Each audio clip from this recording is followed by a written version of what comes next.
Hi friends, good evening. This is your English Vijay. ఈ వీడియోలో మనం ఏం తెలుసుకోబోతున్నామంటే ఏపీడిఎస్సి 2025లో సెలెక్ట్ అయినటువంటి కొంతమంది అభ్యర్థులు ఆగస్ట్ లేదా సెప్టెంబర్లో మీరు కొత్త స్కూల్స్లో జాయిన్ కాబోతున్నారు. మీకు ఉపయోగపడే విధంగా ఇంక్రిమెంట్స్కు సంబంధించినటువంటి సమాచారము మరియు డిపార్ట్మెంట్ టెస్ట్లకు సంబంధించినటువంటి సమాచారాన్ని నేను ఈ వీడియోలో మీ ముందు ప్రజెంట్ చేస్తున్నాను. నా ప్రయత్నం మీకు నచ్చినట్టయితే ఖచ్చితంగా ఈ వీడియోను లైక్ చేయండి. కంటెంట్ను మధ్యలో స్కిప్ చేయకుండా చివరి దాకా చూశారనుకోండి, మీకు పూర్తిగా ఈ విషయం మీద అవగాహన అనేది ఏర్పడుతుంది. అదేవిధంగా ఫస్ట్ టైం మా ఛానల్ చూస్తున్నట్టయితే ఖచ్చితంగా సబ్స్క్రైబ్ చేసుకోండి. ఇప్పుడు మనము మెయిన్ కంటెంట్లోకి వెళ్ళిపోదాం. ఈరోజు మన యొక్క మెయిన్ కంటెంట్ ఏంటంటే ఇంక్రిమెంట్స్కు సంబంధించినటువంటి సమాచారం. ఇంక్రిమెంట్ అనేది ఒక ఉద్యోగికి ఎప్పుడు లభిస్తుందంటే, ఉదాహరణకు మీరు ఆగస్టులో ఉద్యోగంలో జాయిన్ అయ్యారనుకోండి, 2025 ఆగస్టులో ఉద్యోగంలో జాయిన్ అయ్యారు. మీకు ఏమవుతుందంటే 2026 ఆగస్టులో మీకు మళ్ళీ ఒక ఇంక్రిమెంట్ రావడం అనేది జరుగుతుంది. దీన్నే సింపుల్గా ఏమంటారంటే యాన్యువల్ ఇంక్రిమెంట్ అంటారు. సంవత్సరానికి ఒకసారి లభించే ఇంక్రిమెంట్ను యాన్యువల్ ఇంక్రిమెంట్ అని అంటారు. ఉదాహరణకు మీరు ఉద్యోగంలో జాయిన్ అయినప్పుడు మీ బేసిక్ 40,000 ఉందనుకోండి, మీకు 1 ఇయర్ అయిన తర్వాత దాదాపు 1,000 రూపాయలు ఇంక్రిమెంట్ వస్తుందండి. అప్పుడు మీ బేసిక్ 40,000 నుండి 41,000 అవుతుంది. ఈ విధంగా సంవత్సరానికి ఒకసారి వచ్చే ఈ పెంపునే యాన్యువల్ ఇంక్రిమెంట్ అని అంటారండి. ఇప్పుడు మనము ఈ యాన్యువల్ ఇంక్రిమెంట్తో పాటు ఈ ఇంక్రిమెంట్స్కు సంబంధించినటువంటి మరికొన్ని పదాలు ఉన్నాయి, వాటిని మనము చూద్దాం. ఆ పదం ఏమిటంటే ఏఏఎస్ అండి, ఆటోమేటిక్ అడ్వాన్స్మెంట్ స్కీమ్ అంటారండి. ఈ ఏఏఎస్ అనేది 4 రకాలుగా ఉందండి. 6 సంవత్సరాలకు ఒకసారి వస్తుంది, 12 సంవత్సరాలకు ఒకసారి వస్తుంది, 18 సంవత్సరాలకు ఒకసారి వస్తుంది, 24 సంవత్సరాలకు ఒకసారి వస్తుందండి. అంటే మీరు ఉద్యోగంలో చేరి 6 సంవత్సరాలు అయింది అనుకోండి, మీకు ఏఏఎస్ అనేది అప్లికబుల్ అవుతుంది. 12 ఇయర్స్ అయినా అప్లికబుల్ అవుతుంది, 18 ఇయర్స్ అయినా అప్లికబుల్ అవుతుంది, 24 ఇయర్స్ అయినా అప్లికబుల్ అవుతుందండి. నేను మీకు ఇంతకుముందు చెప్పాను కదండి, మీకు జాబ్ వచ్చి 1 ఇయర్ అయింది అనుకోండి, ఒక ఇంక్రిమెంట్ వస్తుంది. 2 ఇయర్స్ అయింది అనుకోండి, ఒక ఇంక్రిమెంట్ వస్తుంది. మళ్ళీ ఈ ప్రత్యేకంగా ఈ 6, 12, 18, 24 సంవత్సరాల స్కేల్ గురించి మనం ఎందుకు చెప్పుకోవాలంటే, 6 సంవత్సరాల స్కేల్ అంటే అర్థం ఏంటంటే, మీకు ఉద్యోగం వచ్చి 6 సంవత్సరాలు అయింది అనుకోండి, అప్పుడు మీకు ఒక ఇంక్రిమెంట్ కాదండి, 2 ఇంక్రిమెంట్లు వస్తాయి. దీన్నే సింపుల్గా 6 ఇయర్ స్కేల్ అంటారండి. ఒకవేళ మీకు ఉద్యోగం వచ్చి 12 సంవత్సరాలు అయింది అనుకోండి, అప్పుడు మీకు ఒక ఇంక్రిమెంట్ కాకుండా 2 ఇంక్రిమెంట్లు వస్తాయి. 6 సంవత్సరాలప్పుడు 2 ఇంక్రిమెంట్లు వస్తాయి, 12 సంవత్సరాలప్పుడు 2 ఇంక్రిమెంట్లు వస్తాయి, 18 సంవత్సరాలప్పుడు 2 ఇంక్రిమెంట్లు వస్తాయి.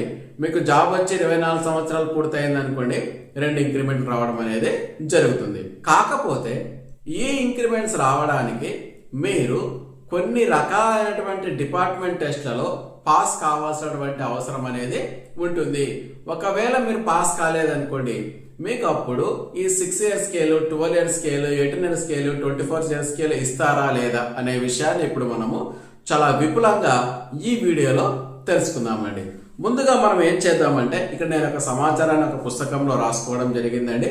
ఆ సమాచారాన్ని నేను మీకు చేరవేస్తాను. ముందుగా మీరు ఒకవేళ ఎస్జిటి ఉద్యోగానికి సెలెక్ట్ అయ్యారనుకోండి, అప్పుడు మీకు ఉద్యోగం వచ్చి 6 సంవత్సరాలు అయిందనుకోండి, అప్పుడు మీకు 6 సంవత్సరాల స్కేల్ ఇస్తారండి. అంటే అర్థం ఏంటండి, అప్పుడు మీకు 6 సంవత్సరాల తర్వాత ఒక ఇంక్రిమెంట్ కాకుండా 2 ఇంక్రిమెంట్ రావడము జరుగుతుంది. దీనికోసము మీకు ఎటువంటి డిపార్ట్మెంటల్ టెస్టులు, ప్రత్యేక అర్హతలు ఉండవలసిన అవసరము లేదు. మీరు ఆల్రెడీ ఏ క్వాలిఫికేషన్తో అయితే జాబ్ తెచ్చుకుంటారో ఆ క్వాలిఫికేషన్ ఉంటే చాలు. ఎటువంటి డిపార్ట్మెంటల్ టెస్టులు పాస్ కాకుండానే మీకు 6 సంవత్సరాల స్కేల్ రావడం అనేది జరుగుతుంది. మీరు ఎస్జిటిగా సెలెక్ట్ అయినా, లాంగ్వేజ్ పండిట్గా సెలెక్ట్ అయినా, పీఈటీగా సెలెక్ట్ అయినా, స్కూల్ అసిస్టెంట్గా సెలెక్ట్ అయినా 6 సంవత్సరాల స్కేల్ రావాలి అంటే మీకు ఎటువంటి ప్రత్యేక అర్హతలు ఉండాల్సిన అవసరము లేదు. 6 సంవత్సరాలు పూర్తయితే మీకు అప్పుడు ఏమవుతుందంటే సంవత్సరానికి ఒక ఇంక్రిమెంట్ కాదండి, 6 సంవత్సరాలు అయినప్పుడు మాత్రమే 2 ఇంక్రిమెంట్లు వస్తాయి. జాబ్ వచ్చి 1 ఇయర్ అయింది అనుకోండి, ఒక ఇంక్రిమెంట్ వస్తుంది.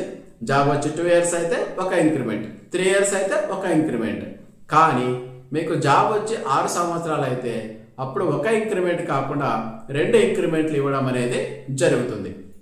ఇప్పుడు మనము 6 ఇయర్ స్కేల్ గురించి మాట్లాడుకున్నాం. ఇప్పుడు 12 ఇయర్ స్కేల్ గురించి మనం మాట్లాడుకుందాం. మీరు ఒకవేళ ఎస్జిటిగా సెలెక్ట్ అయితే ఎటువంటి అర్హత లేకుండానే, ఎటువంటి డిపార్ట్మెంటల్ టెస్టులు పాస్ కాకుండానే మీకు 12 ఇయర్ స్కేల్ అనేది వస్తుందండి. ఎస్జిటి వాళ్ళకు వస్తుంది, లాంగ్వేజ్ పండిట్ వాళ్ళకు కూడా వస్తుందండి 12 ఇయర్ స్కేల్. అంటే మీరు ఏ క్వాలిఫికేషన్తో జాబ్ సెలెక్ట్ అయ్యారో ఆ క్వాలిఫికేషన్స్ ఉంటే చాలు మీకు 12 ఇయర్ స్కేల్ అనేది వస్తుంది. పీఈటీ వాళ్ళకు కూడా వస్తుందండి. ఒకవేళ మీరు స్కూల్ అసిస్టెంట్గా సెలెక్ట్ అయితే, బాగా గుర్తుంచుకోండి, ఇది వెరీ వెరీ ఇంపార్టెంట్ పాయింట్. ఒకవేళ మీరు స్కూల్ అసిస్టెంట్గా సెలెక్ట్ అయితే మీకు 12 ఇయర్ స్కేల్ రావాలి అంటే మీకున్నటువంటి అర్హతలతో పాటు అదనంగా ఒక అర్హత ఉండాలండి. ఏంటి ఆ అర్హత అంటే మీరు డిపార్ట్మెంటల్ టెస్ట్ పాస్ కావాల్సి ఉంటుందండి. ఆ డిపార్ట్మెంటల్ టెస్ట్ ఏవేవి పాస్ కావాలి అంటే, ఒకటి జీవో టెస్ట్. జీవో అంటే గెజిటెడ్ ఆఫీసర్ టెస్ట్ అనేది పాస్ కావాలండి. దాంతోపాటు EO test, executive officer test అనేది కూడా మీరు పాస్ కావాలండి. ఈ టెస్ట్లు జీవో టెస్ట్, ఈఓ టెస్ట్, ఈ రెండు టెస్టులు మీరు పాస్ అయితేనే మీకు 12 ఇయర్ స్కేల్ వస్తుందండి. బాగా గుర్తుంచుకోండి ఈ పాయింట్ను. స్కూల్ అసిస్టెంట్స్కు 12 ఇయర్ స్కేల్ రావాలి అంటే మీరు జీవో టెస్ట్ పాస్ కావాలి, ఈఓ టెస్ట్ కూడా పాస్ కావాలండి. ఇది ఎలా పాస్ కావాలి ఎప్పుడు అనేది నేను చివరిలో చెప్తానండి.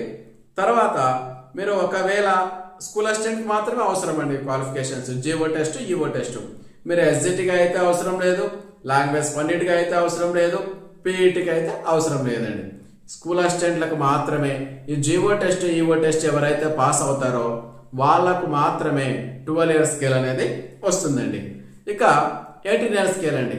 18 సంవత్సరాల స్కేల్ గురించి మనం మాట్లాడుకుంటే మీరు ఎస్జిటి కానీ, లాంగ్వేజ్ పండిట్ కానీ, పీఈటీ కానీ, స్కూల్ అసిస్టెంట్ కానీ ఎటువంటి అదనపు అర్హత లేకుండా మీకు ఏ క్వాలిఫికేషన్లు అయితే ఉన్నాయో అవి చాలండి.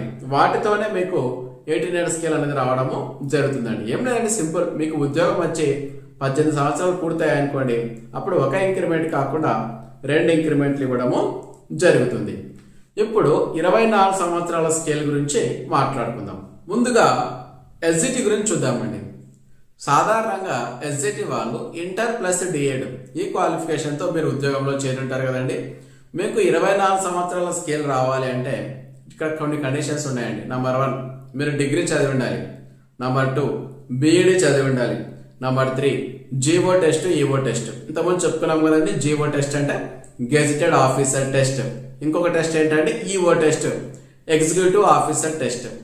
ఈ GO test, EO test pass అయి ఉండాలి, బీఈడి క్వాలిఫికేషన్ ఉండాలి, డిగ్రీ క్వాలిఫికేషన్ ఉన్నాయండి. ఇవన్నీ ఉంటేనే మీకు 24 సంవత్సరాల స్కేల్ అనేది రావడం జరుగుతుంది. ఎవరికి? ఎస్జిటి వాళ్ళకండి. అదే GO test, EO test school అసిస్టెంట్కి అయితే 12 ఇయర్స్కి అవసరం అవుతుందండి. లాంగ్వేజ్ పండిట్లో కూడా అంతే అండి. 24 సంవత్సరాల స్కేల్ రావాలి అంటే మీకు బిఎడ్ క్వాలిఫికేషన్ లేదా లాంగ్వేజ్ పండిట్ ట్రైనింగ్ చేసి ఉండాలి, డిగ్రీ ఉండాలి, GO test, gazetted officer test pass కావాలి, EO test, executive officer test pass కావాలి. పీఈటీ వాళ్ళకి అంతే అండి. మీరు కూడా బీపీఈడి చదివి ఉండాలి, డిగ్రీ చేసి ఉండాలి, జీవో టెస్ట్ పాస్ కావాలి, ఈఓ టెస్ట్ పాస్ కావాలండి. ఇక స్కూల్ అసిస్టెంట్ కూడా అంతే అండి. వీళ్ళు 12 ఇయర్స్కి పాస్ అయి ఉండాలండి. పాస్ కాకపోతే రాదండి. 24 ఇయర్స్ స్కేల్ ఇచ్చేటప్పుడు కూడా ఖచ్చితంగా చూస్తారండి వీరు GO test, EO test pass అయ్యారా లేదా. ఓకేనా అండి? ఇదండి మీకు ఇంక్రిమెంట్లకు సంబంధించి ఏఏఎస్. ఇప్పుడు నేను మీకు ఇంతవరకు టెస్ట్ చెప్పాను కదండి, డిపార్ట్మెంటల్ టెస్ట్ల గురించి. వాటి గురించి మరికొంత సమాచారాన్ని ఇప్పుడు నేను అందవేస్తానండి ఈ వీడియోలో. ఈ డిపార్ట్మెంటల్ టెస్ట్లు అనే వాటిని ఆంధ్రప్రదేశ్ పబ్లిక్ సర్వీస్ కమిషన్ ప్రతి సంవత్సరము 2 సార్లు నిర్వహిస్తుందండి. ఎవ్రీ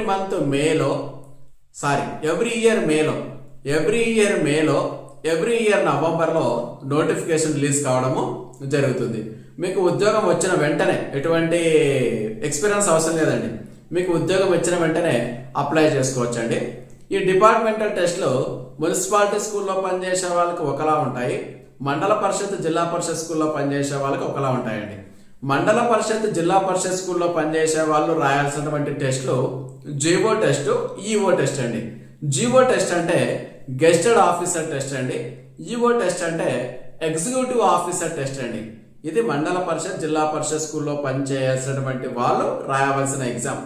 ఒకవేళ మీరు మున్సిపాలిటీ స్కూల్లో పనిచేస్తే అప్పుడు మీరు రాయవలసినటువంటి డిపార్ట్మెంటల్ టెస్ట్ పేరు ఏంటంటే హెచ్ఎం అకౌంట్స్ టెస్ట్ ఉంటుందండి. HMs accounts test. ఈ హెచ్ఎంస్ అకౌంట్స్ టెస్ట్ రాస్తేనే నేను మీకు ఇంతకుముందు చెప్పాను కదండి, ఎప్పుడెప్పుడు డిపార్ట్మెంటల్ టెస్ట్ పాస్ అవుతే ఇంక్రిమెంట్ వస్తుందని. సేమ్ అదే రూల్ కూడా మున్సిపాలిటీ స్కూల్లో పనిచేసే వాళ్ళకు వర్తిస్తుందండి. ఈ డిపార్ట్మెంటల్ టెస్ట్లో 100 మార్కులకు నిర్వహించడం జరుగుతుంది. ఇది ఆబ్జెక్టివ్ పద్ధతిలో ఉంటుంది. మీరు బుక్స్ చూసి రాయొచ్చండి. బాగా గుర్తుంచుకోండి, మీరు ఈ ఎగ్జామ్ను బుక్స్ చూసి రాయొచ్చు. కాకపోతే పాస్ కావడం కొంచెం కష్టమండి. మీరు కొంచెం హార్డ్ వర్క్ చేయాలి. ఆబ్జెక్టివ్ విధానంలో ఉంటుంది. ఒకప్పుడు గతంలో నెగిటివ్ మార్కులు ఉండేవండి. ఇప్పుడు నెగిటివ్ మార్కులు తీసేయడం జరిగింది. ఎవరు కూడా పాస్ కావడం లేదనే ఉద్దేశంతో యూనియన్స్ రిప్రజెంటేషన్ ఇవ్వడం ద్వారా నెగిటివ్ మార్క్స్ను తీసేశారు. ఒకవేళ మీకు ఆన్సర్ తెలియకపోతే మీరు లాటరీ వేయొచ్చు.